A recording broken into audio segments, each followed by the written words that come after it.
Una, hinanda na natin ang mga sangkap. Bawang, sibuyas, at 2 itlog. Anyway guys, itong itlog na pala na to. Hindi itlog ng pogi ha, itlog ng itik. What's up mga katito? Welcome back sa channel, it's your Tito Joe. For today's video, simple lang pero solid.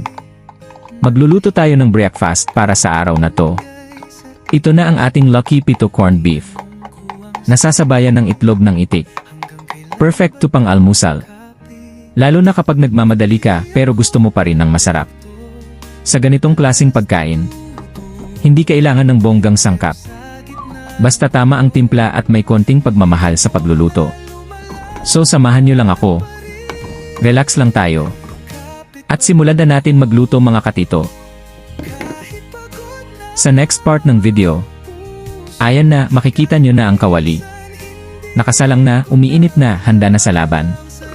Unang nilagay, syempre mantika. Dahan-dahan lang, huwag mainit.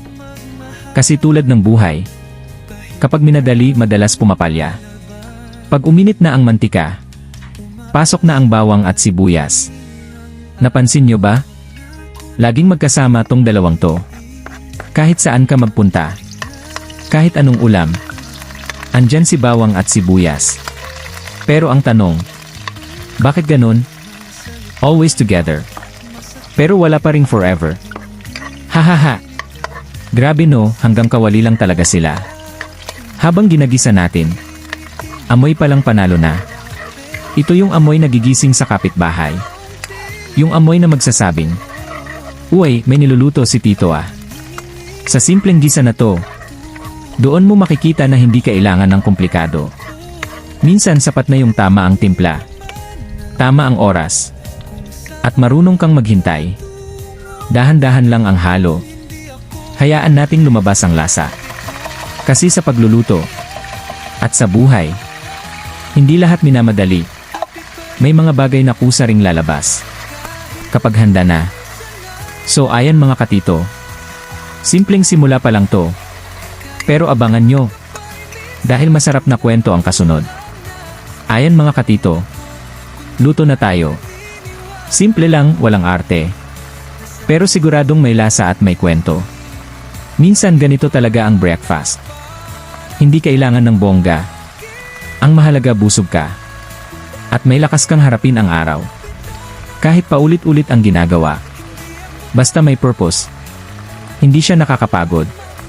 Habang tinitingnan mo tong lutong to, mapapaisip ka rin eh.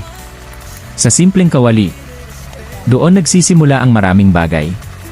Sipag, tiyaga, at yung paniniwala na, kahit maliit lang ang meron ka ngayon, pwede mo pa rin gawing sapat. Hindi man perpekto ang lasa. Hindi man pang restaurant. Pero galing to sa totoong buhay. Luto ng taong lumalaban araw-araw. Kahit minsan tahimik lang.